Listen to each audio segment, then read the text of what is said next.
Repent, I'm a bad guy, the mountain man confessed. But the obese girl said, You're a human just like me. The autumn of 1814 brought an unusual chill to Millbrook, a modest settlement nestled in the foothills of the American frontier. The town, if one could even call it that, consisted of no more than 30 wooden structures scattered along a narrow creek that ran east to west. Most folks made their living from trapping, farming, or occasional trading with passing merchants. Life was simple, predictable, and unmarred by the complexities that plagued the eastern cities. The nearest city of any real size was Denver, more than 100 miles away, across treacherous mountain passes that became impassable during winter months. It was on a Thursday morning when the stranger rode into town. Nobody could recall later exactly what made him so memorable. Perhaps it was the way he sat hunched in the saddle, as if the weight of years bore down on his broad shoulders, or perhaps it was the scar that ran from his left temple to his jaw, pale and prominent against weathered skin. His horse was a dark stallion, strong-boned and loyal-looking, though its eyes held the same weariness as its master's. The man wore buckskin and fur, the uniform of the mountain men who occasionally drifted through civilization before returning to the wilderness. His hands were large and weathered, marked by countless scars from trapping and working in the harsh mountain terrain.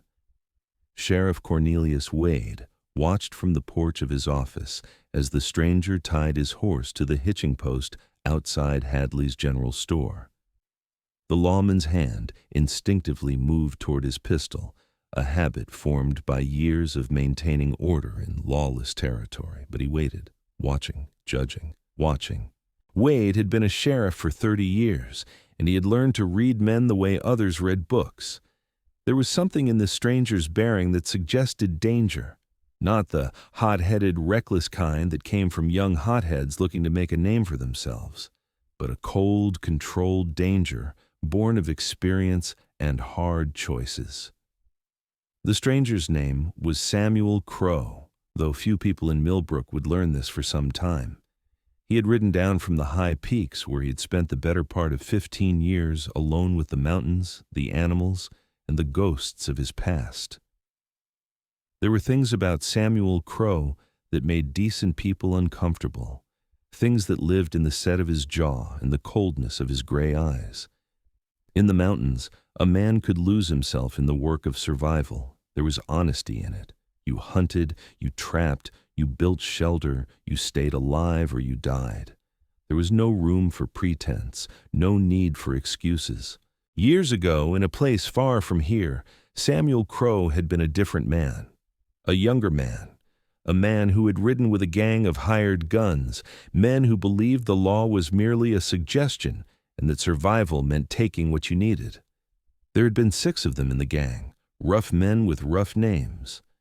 There was Jake Mercer, the leader, a man with cold eyes and a sadistic streak a mile wide. There was Tommy Sykes, quick with a knife and quicker with a lie.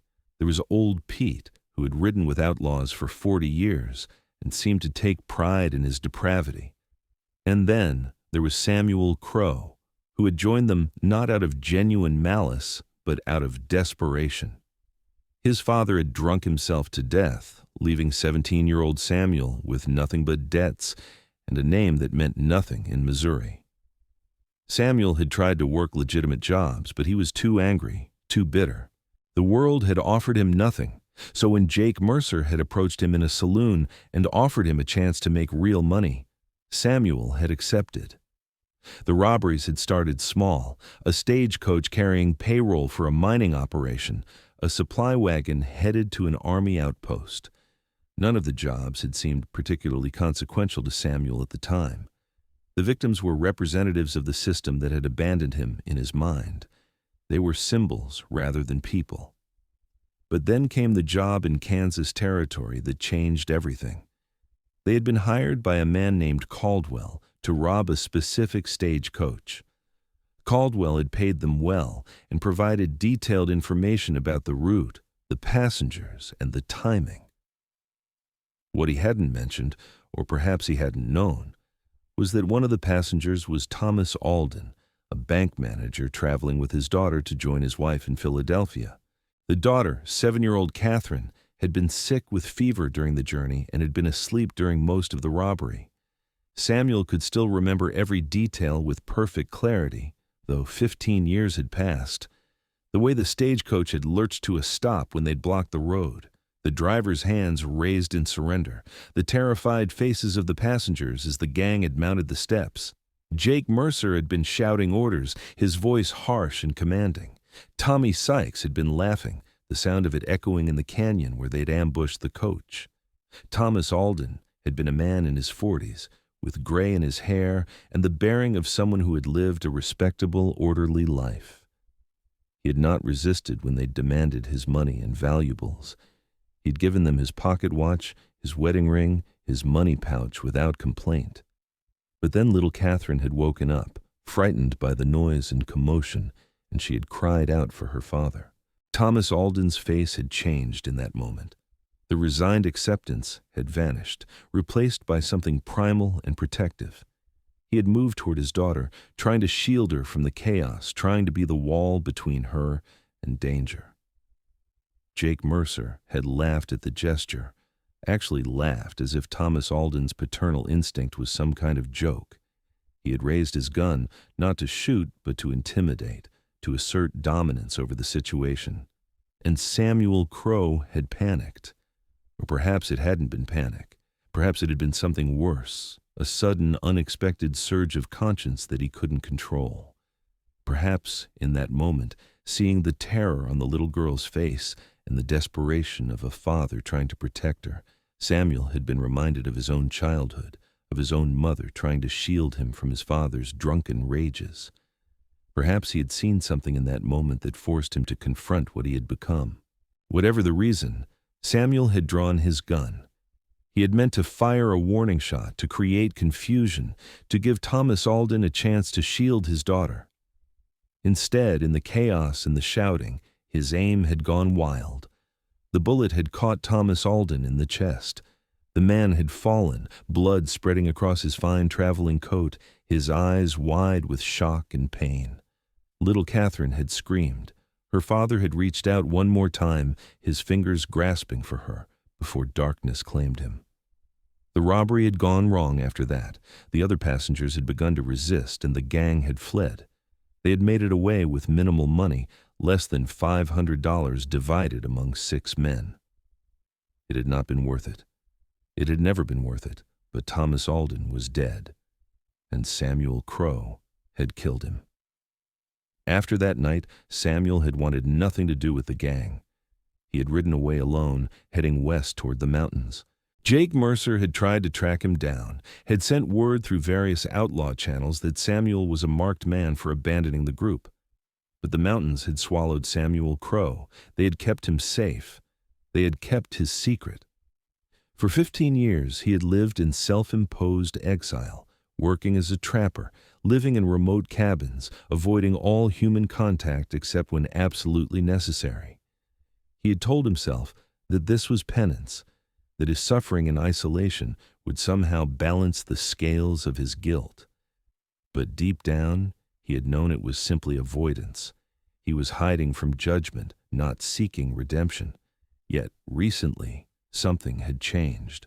The loneliness had become unbearable, a weight that pressed down on his chest every morning when he woke. He had started to think about Thomas Alden's wife, about little Catherine, now grown into a woman he would never know. He had wondered if they still grieved, if they still thought of him, if the wound had ever truly healed. And he had begun to think that perhaps, just perhaps, there might be a way to live with what he had done. Not to forget it, never to forget it, but to acknowledge it and try in whatever small ways remained to him to do good in the world. Not to erase his debt. No amount of good deeds could do that, but to prove to himself that he was capable of being more than his worst moment. It was this fragile hope that had brought him to Millbrook. Samuel took lodging at the small inn run by Mrs. Patricia Oakes, a widow with iron-gray hair and an eye for trouble. She was a woman of perhaps 60 years, with a sharp face and sharper eyes. She had run the inn for 15 years, ever since her husband had passed, and in that time she had learned to read people with remarkable accuracy. She assigned him a small room on the second floor and informed him that breakfast was at 6 in the morning and supper at 6 in the evening. She accepted his payment without comment and did not ask his name or his business, but she did give him a look that suggested she knew exactly what kind of man he was, or at least what kind of man she suspected him to be. "We don't have trouble here," she had said simply as she handed him the key. "I'd appreciate it if you didn't bring any with you." "I'm just passing through," Samuel had replied, though even as he said it, he wasn't entirely sure it was true. The first week passed quietly. Samuel kept mostly to himself, though he did small jobs for townspeople to earn extra money. He repaired Mrs. Oakes's fence, he helped Sheriff Wade transport some supplies, and he occasionally worked at Hadley's store carrying heavy boxes. He spoke little and smiled not at all. The townspeople, in turn, left him largely alone, though they watched him with the wariness usually reserved for wounded animals. There were whispers about where he had come from, speculation about whether he was running from something or toward something. Reverend Thomas Harrow, the town's spiritual leader, had made an attempt to welcome Samuel, approaching him after a church service to invite him to Sunday dinner. Samuel had declined politely but firmly, uncomfortable with the idea of sitting at a family table, surrounded by the trappings of domestic normalcy that he believed he had forfeited the right to enjoy. It was not until the second week that fate, or providence depending on one's perspective, brought Samuel Crow and Margaret Harrow into direct contact in a way that neither of them could have anticipated. The autumn rains had come early that year, turning the roads to mud and the creek to a rushing torrent.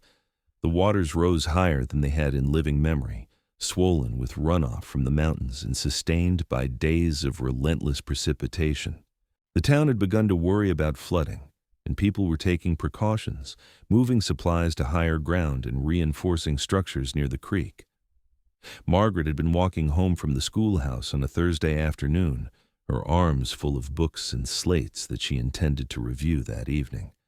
The path home took her along the creek, the quickest route back to the Reverend's house. She was aware of the swollen waters, had made a mental note to find an alternate route the next day, but she had thought herself safe enough for this one journey. The main bridge was sturdy, and she had crossed it dozens of times before. What she hadn't known was that the rains had damaged the bridge in ways that weren't immediately apparent from above. One of the larger planks that served as a bridge across the creek had loosened in the current, its moorings compromised by the force of the water and the debris that the creek was carrying downstream. The plank was no longer secure, though it appeared solid enough to the casual observer. As Margaret stepped onto it, her heavy load shifted, throwing off her balance. Her foot caught on a piece of loose wood, and suddenly she was falling.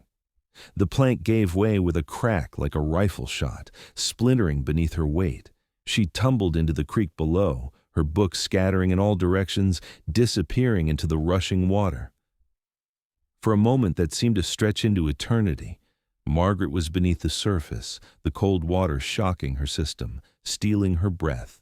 The current was stronger than she had anticipated, pulling at her heavy dress, dragging her downstream. She broke the surface once, gasping for air, but her lungs filled with water and fear. Her heavy clothing, which she had never thought to resent before, now felt like chains pulling her down. Samuel Crow had been nearby, mending a section of fence for the Reverend. He had been working on the property for several days, repairing damage caused by the storms. He heard the splash and the sound of something heavy hitting water. He heard Margaret's muffled cry, cut short as she went under. Without hesitation, without even thinking, he dropped his tools and ran toward the creek. The water was cold and violent, colder than he had expected, the current more powerful than any he had encountered in the mountains. Samuel did not waste time assessing the situation or considering whether the rescue was possible. He simply waded into the creek with the strength born of years working in harsh terrain, his powerful body cutting through the water like a knife. Margaret had surfaced briefly, gasping, her heavy dress immediately becoming more waterlogged with each second that passed, dragging her back down. Samuel saw her perhaps 20 feet downstream, saw her arms flailing as she tried to keep her head above water. The current fought him as he moved, trying to sweep him off his feet, but his grip on the rocky creek bed was unyielding. He had spent 15 years learning how to survive in harsh environments, and every bit of that knowledge came into play now. He reached Margaret just as she was going under for the second time. His large hand closed around her arm with a grip that was firm but not cruel. He pulled her toward the shore, his muscles straining against the weight of both his body and hers, plus the resistance of the water and her waterlogged clothing. For a moment, it seemed as though the creek might win. The current pulled with terrible strength, and Samuel found himself briefly unsure whether he had the power to overcome it. But then his feet found purchase on a rock, and he used that moment of stability to heave Margaret upward and forward toward the muddy bank. They both collapsed onto the shore, coughing and gasping. Margaret lay on the muddy bank, her entire body shaking, the breath coming in ragged gasps that turned into violent coughing as she expelled water from her lungs. Samuel knelt beside her, checking her breathing, ensuring she would be all right. His own breath was coming hard, his heart pounding from exertion and adrenaline. When her eyes finally opened and she looked up at him, he saw no fear in them. Instead, there was gratitude, pure and uncomplicated. There was also something else, a kind of recognition, as if she had looked into his eyes and seen not the dangerous stranger that the rest of the town feared, but something deeper and more essentially human. "Thank you," she whispered, still coughing. "Thank you." Samuel helped her to her feet, supporting most of her weight as they made their way back up the muddy bank. She was shivering violently, and he knew that hypothermia could be as much of a danger as the creek itself. The Reverend's house was mercifully close, no more than 200 yards away through the trees. When they reached the door, Samuel knocked urgently. Reverend Harrow himself answered, and he took one look at his soaked daughter and immediately began fussing, asking what had happened, pulling Margaret inside, wrapping her in blankets. Margaret explained calmly, giving Samuel all the credit, downplaying her own fear and the severity of her predicament. She told her father that if Samuel hadn't been there, she would certainly have drowned. The Reverend, a good man named Thomas Harrow, with kind eyes and a gentle manner, shook Samuel's hand firmly and insisted he stay for dinner to warm up after his own soaking. Samuel wanted to refuse. He felt deeply uncomfortable at the thought of sitting at the Harrow family dinner table, of participating in ordinary domestic life. But as he looked at Margaret, still shivering despite the blankets wrapped around her, he found he could not bring himself to say no. "I don't want to impose," he said, though the protest was weak. "Nonsense," Reverend Harrow said firmly. "You saved my daughter's life. The least we can do is offer you a hot meal and dry clothes. Besides," he added with a slight smile, "my wife is a remarkable cook, and she always makes enough food for an army."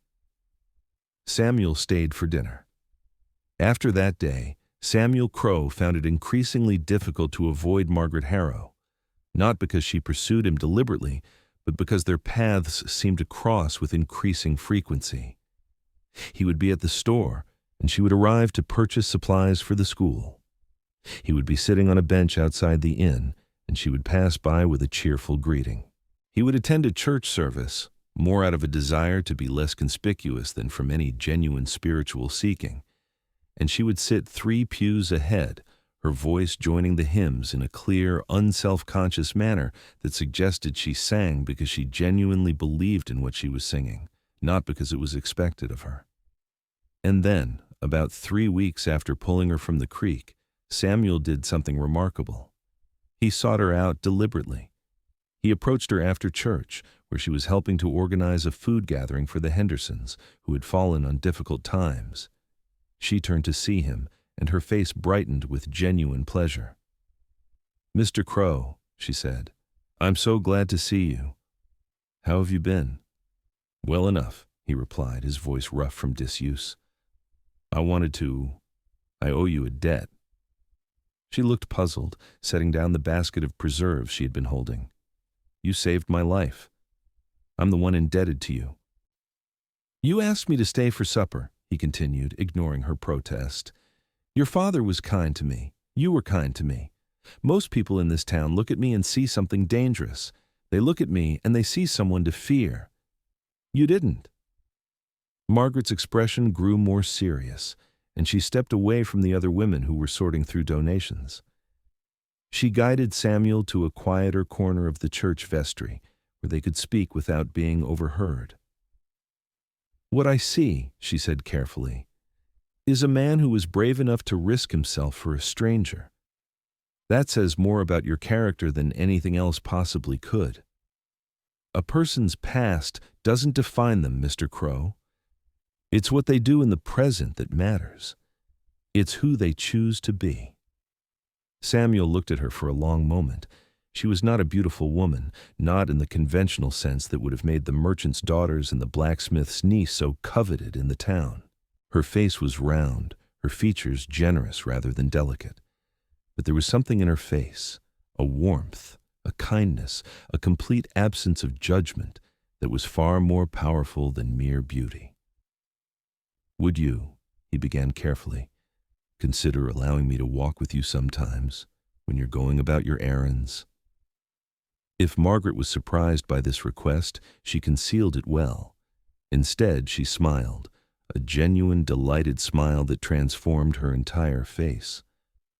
"I would like that very much, Mr. Crow." "Samuel," he said. "My name is Samuel." "Then you must call me Margaret," she replied. And so began an unlikely friendship that scandalized absolutely no one, mostly because it seemed so improbable that anyone would have bothered to predict it. The mountain man and the schoolteacher, the man with the troubled past and the woman of unshakable moral conviction. They would walk through the autumn afternoons, and Samuel would listen as Margaret talked about her students, her dreams for the town, her love of reading and learning. At first, Samuel said very little, but Margaret had a gift for drawing people out, not through intrusive questions, but through the simple power of genuine interest and acceptance. She would ask him about his life in the mountains, and rather than the confrontational interrogation he feared, her questions were curious and non-judgmental. She asked what animals he had trapped, what the winters were like, whether he had ever seen anything particularly beautiful. Slowly, almost without realizing it, Samuel began to talk about himself. He told her about growing up in Missouri, about a father who drank, and a mother who had died too young. He told her about the years he had spent alone in the mountains, and she listened without interruption, nodding as he spoke. He didn't tell her about the stagecoach robbery immediately, but as the weeks progressed and the snow began to fall, softening the harsh landscape into something almost beautiful, he found himself approaching the truth. It was on a snowy afternoon in December when he finally told her everything. They were sitting on a bench near the schoolhouse, watching the snow fall in thick, silent flakes that seemed to muffle all the noise of the world. The bench overlooked a small valley, and the snow had transformed the landscape into something serene and almost otherworldly. Samuel had been quiet for a long time before he finally spoke. "I'm a bad guy, Margaret," he said, his voice barely above a whisper. "I've done things, real things, terrible things." She turned to look at him, and her dark eyes were steady and calm. "What kind of things?" So Samuel told her everything. He told her about the gang, about Jake Mercer and Tommy Sykes. He told her about the robberies, about the men he had helped victimize, about the people whose lives had been disrupted by his actions. And then he told her about Thomas Alden. He told her about the stagecoach in Kansas Territory, about the man who had simply wanted to protect his daughter. He told her about the moment when panic or conscience or some mixture of both had seized him, and he had drawn his gun. He told her about the sound of the gunshot, about watching Thomas Alden fall, about seeing the horror and pain in the man's eyes in the moment before death claimed him. He told her about the 15 years he had spent running, hiding, trying to bury himself in the mountains because he couldn't face the consequences of what he had done. He told her about the guilt that had never diminished, not for a single moment, not for 15 years. When he finished, he waited for the moment when she would pull away, when the kindness would evaporate from her face, when she would tell him that she couldn't possibly associate with a killer. He waited for the rejection that he was certain must come. It never happened. Margaret sat in silence for a long moment, and Samuel found he couldn't read her expression. When she finally spoke, her voice was steady and calm. "You're a human being," she said simply. "Just like me. Just like everyone in this town. We all carry things, Mr. Crow, Samuel. We all have regrets and mistakes and moments we'd rather forget. We all have things about ourselves that we're ashamed of, even if they're not as dramatic as what you've described." "You don't understand," Samuel said, his voice rough with emotion. "I killed a man with a family. A little girl lost her father. His wife lost her husband. No amount of good deeds is going to change that." "No," Margaret agreed. "But carrying that weight, acknowledging it, trying to live a better life, that matters. It means something. It means you have a conscience. It means you're capable of redemption. If you were truly a bad man, you wouldn't care. You wouldn't have spent 15 years in penance. You wouldn't have saved my life. A truly bad person would have walked past me drowning in that creek without a second thought." Samuel looked at their joined hands. She had reached over and taken his gloved hand in hers at some point during his confession, and he hadn't even noticed. "Why are you so kind to me? Why don't you hate me?" Margaret smiled sadly. "Because hate is a waste of energy, and because I believe that everyone deserves a chance to become something better than their worst moment. You've spent 15 years punishing yourself. Maybe it's time to consider the possibility that you've suffered enough. Maybe it's time to try to live instead of just survive." It was in that moment, surrounded by falling snow and the profound quiet of a winter afternoon, with Margaret's hand warm in his despite the cold, that Samuel Crow realized he had fallen in love with Margaret Harrow. Not the casual affection of new acquaintance, but a deep and all-consuming love that terrified him even as it gave him hope. He loved her for her kindness, yes, but also for her intelligence, her strength of character, and her capacity to see the good in people even when it wasn't obvious. He loved her for the way she laughed, unself-consciously and fully. He loved her for the way she moved through the world with purpose and intention. He loved her for accepting him, flaws and all, past and all, and still believing that he was worth loving. The winter of 1814-1815 was one of the coldest on record for Millbrook. Snow piled up in drifts that reached the windowsills of even the tallest buildings, and the creek froze solid enough to walk across, the water beneath the ice continuing its eternal journey to the sea. The temperature dropped so low that it seemed as though the world itself was holding its breath, waiting for spring to arrive and release it from winter's icy grip. Through it all, Samuel and Margaret became inseparable. They attended church together, walked through the snow-covered town together, and spent long evenings in the parlor of the Reverend's house, reading by the fire, while Margaret's parents pretended not to notice the obvious affection between their daughter and the reformed outlaw. Margaret's mother, a woman named Elizabeth Harrow, had been skeptical at first. She was a former schoolteacher herself, a woman of propriety and tradition who believed in the importance of social standing and moral reputation.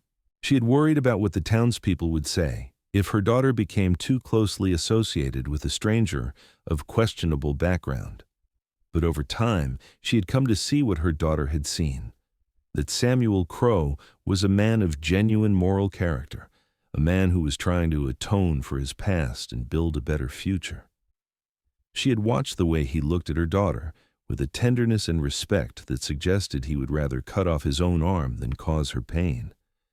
And she had come to believe that perhaps, just perhaps, her daughter had found something precious and rare. Margaret's father, Reverend Thomas Harrow, had made his position clear from the beginning. He was a man of God who believed in redemption and second chances. When Samuel had finally opened up to the Reverend about his past, which he did eventually because he believed that Margaret's father deserved to know, the Reverend had been sympathetic rather than condemnatory. He had quoted scripture about forgiveness and transformation, and he had told Samuel that he believed God had brought him to Millbrook for a reason. God doesn't make mistakes, the Reverend had said. Perhaps your past led you to this place so that you could learn that redemption is possible, so that you could become the man you're meant to be.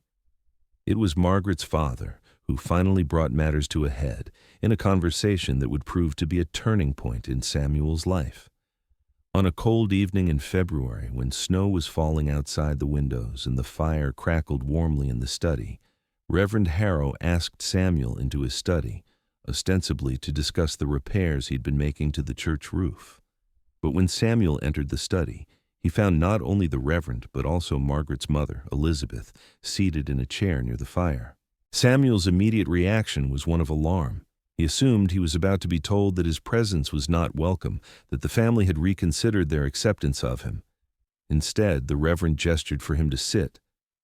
"I'm not a fool," the Reverend said without preamble, "and I'm not going to pretend I don't see what's happening between you and my daughter." Samuel's jaw tightened, and he looked toward Margaret's mother, whose expression was unreadable. "I haven't. I would never." "I know," the Reverend interrupted. "Margaret has explained your history to me, much of it anyway, and I want you to understand something, Mr. Crow. I'm a man of God. I believe in redemption. I believe in the possibility of change. But I'm also a father, and I need to know your intentions toward my daughter." The directness of the question took Samuel aback. He found himself struggling to formulate an answer that would adequately express the depth of his feelings without seeming presumptuous or disrespectful. "I love her, sir," he finally said, his voice steady despite the racing of his heart. "More than I've loved anything or anyone. But I'm not worthy of her. I have a past that—" "We all have a past," the Reverend said, echoing his daughter's words. "The question is, what you do with it. Are you planning to run again? To disappear back into the mountains and leave her alone?" "No, sir," Samuel said firmly. "I'm done running. I'm done hiding. If Margaret will have me, I want to build a life here, a real life. I want to try to be the kind of man she deserves. I want to contribute to this community. I want to be honest and forthright in all my dealings. I want to earn the respect of the people in this town, not through deception, but through genuine actions and integrity." Margaret's mother, Elizabeth, leaned forward. "Ma, and what of your past?" she asked. "What if someone recognizes you? What if there are legal consequences?" It was a fair question, and Samuel appreciated that she was asking it, that she was concerned not just with her daughter's happiness, but with her safety and security. "I don't know," Samuel admitted. "I've thought about turning myself in, about facing justice for what I did. If I do that, I don't know what the outcome will be. The man I killed was killed a long time ago, and there's been no official investigation into my identity that I'm aware of. But I won't live a lie. If my past catches up with me, I'll face it, whatever the consequences." The Reverend studied him for a long moment, then nodded. "That's good enough for me. Elizabeth?" Margaret's mother considered Samuel for another long moment, then also nodded. "Yes, that's good enough for me as well. But I have one piece of advice, Mr. Crow. If you love my daughter, then treat her like the treasure that she is. I don't care about your past. I care about what you do in the future." "I understand, ma'am," Samuel said. "Then I suggest you ask her properly," the Reverend said with the hint of a smile. "She's in the garden room." Samuel found Margaret sitting by the window in the garden room, a small enclosed space where the Reverend's wife maintained a collection of winter plants. Margaret was watching the snow fall, a contemplative expression on her face. She was wearing a simple green dress, and her dark hair was pinned back in a neat arrangement. When she turned and saw him, her face lit up with such joy that it nearly took his breath away. Samuel knelt beside her chair, not in supplication, but in genuine humility, and took her hand. For a moment, he simply held her hand without speaking, drawing strength from her presence, gathering the courage to say the words that needed to be said. Brr. Margaret, he began, his voice steady despite the racing of his heart. I know I'm not the man you should want. I know my past is a stain that will never quite wash clean. I know that marrying me would mean some people in this town will whisper about you, will wonder about your judgment. But I also know that I love you with everything I am. I love your kindness and your intelligence. I love the way you move through the world with purpose. I love your capacity to see the good in people, even when it's hidden beneath layers of pain and guilt. He paused, reaching into his pocket to withdraw a small wooden ring he had carved himself from a piece of ash wood. It was simple and rough, made with his own hands, carved during long nights when he couldn't sleep because his thoughts were consumed by Margaret. I want to spend my life trying to be worthy of you, he continued. I want to build something real and honest with you. I want to be the kind of man who can stand beside you without shame. Will you marry me? Margaret's eyes filled with tears, but she was smiling. Yes, she whispered. Yes, Samuel. Yes. They were married in the spring of 1815, on a warm day in May when the world was bursting with new growth and possibility. The ceremony took place in the small church in Millbrook, with nearly the entire town in attendance. People who had looked at Samuel Crow with suspicion only months before came to witness the union, and many of them came away with changed hearts, struck by the obvious devotion the couple felt for each other, and by the way Margaret's face glowed with happiness. The Reverend performed the ceremony with genuine warmth and enthusiasm.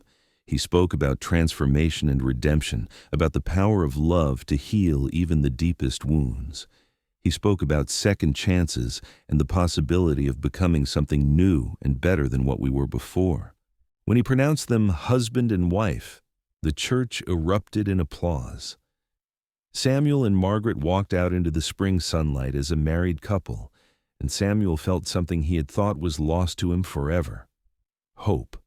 Not the fragile, uncertain hope he had clung to during his years in the mountains, but a genuine, solid hope rooted in the reality of Margaret's love and acceptance. The reception was held in the town square, with food and music and dancing. Samuel, who'd spent 15 years avoiding social interaction, found himself actually enjoying the company of the townspeople. He danced with Margaret, though he was not particularly skilled at dancing, and she laughed with delight at his earnest attempts to keep time with the music. Sheriff Wade, surprisingly, approached him during the reception and shook his hand. "You're a good man, Crow," the sheriff said simply. "Margaret's one of the best people in this town. You take care of her."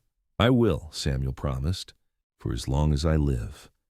As the sun set and painted the sky in shades of orange and purple, Samuel stood beside his new wife and marveled at the strange grace that had led him to this moment. A man with a past, a woman with an open heart, and a small town that had chosen to believe in second chances.